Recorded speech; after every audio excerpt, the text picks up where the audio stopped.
the thing of the day says that some of us don't even realize that we hold the power to free ourselves from anything and everything. And that's really true. You know, we get so caught up in everything that's going on. The economy's terrible. You know, we've got young men at war overseas. They don't call it a war, but that's, you know, young men every day are being injured and losing their lives, and young women too. So,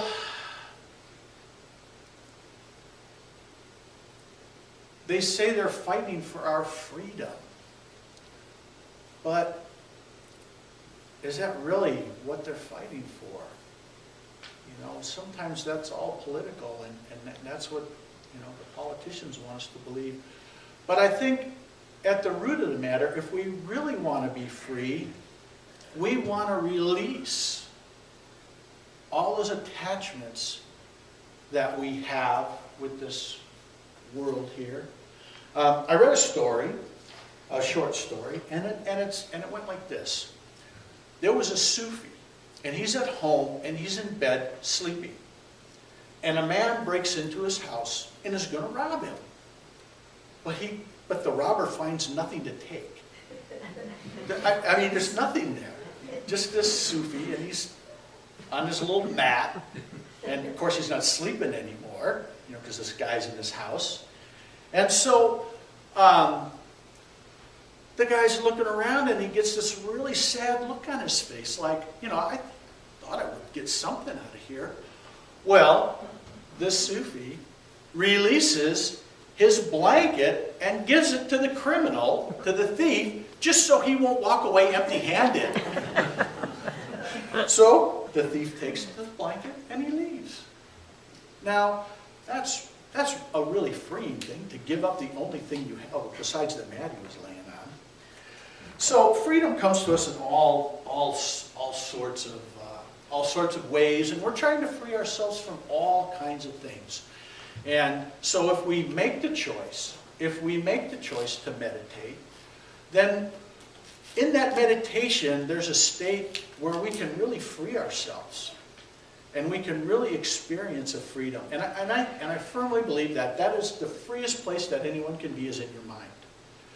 There are people who write stories about horrible things that happen, but they never commit those things, but they're created in their minds.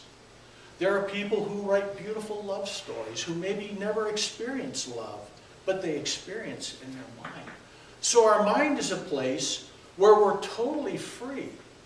Totally free. And when we're in that totally free space, we're in that field. We can enter that field of all possibilities, where pure consciousness, pure potentiality, as Deepak Chopra says in the 7 spiritual laws of success. And the first law is that of pure potentiality. That when we reach that state, when we reach out, when we leave the worldly goods behind, we can tap into that. And when we tap into that, we can receive all kinds of interesting things. And we can either take that on, we can take that on as a blessing, or we can, like the cloud, we can let it go. Okay, just let it go. That's not going to work for me.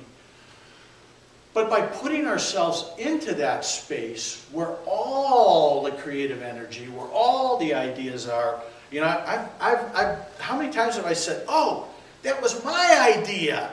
I thought of that. Well, you know, I think there's only so many ideas, and some people just have the ability to take those ideas and put them into action. So let's be those people that get into that field of pure potentiality, and where we accept our freedom and all those wonderful things that will come to us. So let's see. And here another quote: freedom, spiritual freedom, is freedom from wanting. And that just goes back to the Sufi with his blanket. You know, he probably really liked that blanket, and he probably really needed it, but he gave it up out of love for the robber. Now that's a difficult concept to come across. Our house got robbed, and whether I would have been there or not, I don't think I would have given him anything, but the suit, he gave it up.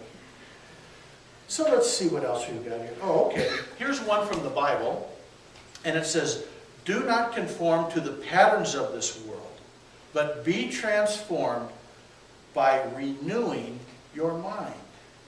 Now, anytime we go into meditation, that is something that we can do, is renew ourselves. And we can let those burdens go and leave those things behind. And I'm so lucky because my wife Kathy is a reader, and she reads all kinds of great books. And she read a book on willpower recently, and she always shares the best things. So I adopt them when I like them. And the will is something that is really hard to, it's easier to not do something than it is sometimes to do it. It's easier to keep smoking than it is to quit. It's easier to stay addicted to something than it is to become non-addicted. So through meditation, though, and through our connection with the divine, it can give us the strength to carry on and to move forward in our lives. I have the absolutely wonderful chance to connect with young people, and most of the young people at my job usually have some kind of catch in their get along. And had a young girl recently who, when I first met her, it was like,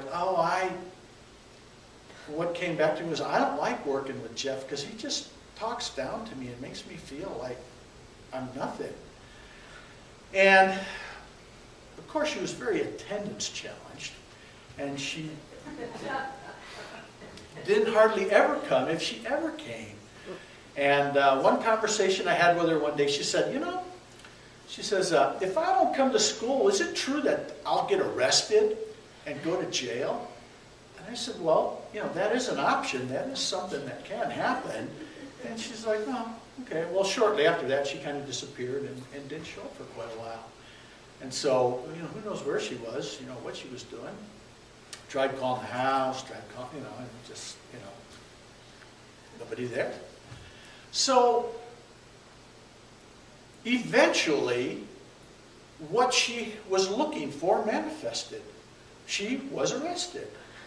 And she was placed in juvenile hall. Now, whether she really wanted her that or not, who knows? But just that question of, if I do this, will this happen? And it did come to fruition in her life. Well, it was a good thing for her, because while she was in juvenile hall, she went through a detox process, and she had a heavy addiction problem, which is why she didn't want to come to school, and which is why she didn't want to do any work, and which is why she didn't think I was a very nice person, because her sense of reality was distorted. Well, this girl was addicted to meth for 8 months before she went through detox. And she's been probably 5 or 6 months out from that. And she's a very pleasant young lady. I mean, you wouldn't know it. She was practically skin and bones before, because she didn't eat. She didn't need to eat. She just enjoyed the drugs. Now, she's put some weight on her. Looks very nice. She's very sweet, very pleasant. So I got a phone call a few weeks ago that said, oh, hey, guess what, Jeff? Wednesday is the last day of summer school, and we're going to celebrate this young lady's birthday. So I thought, how could I miss that opportunity? So I thought, well, I'll look for something to give her, something that would be special. Well, I have a little collection of these Buddhist blessing rings. And as I was looking through them, I found one that said strength on it. And so I thought this would be perfect for this young lady, because even though she's not using anymore, what I heard was that she was always kind of afraid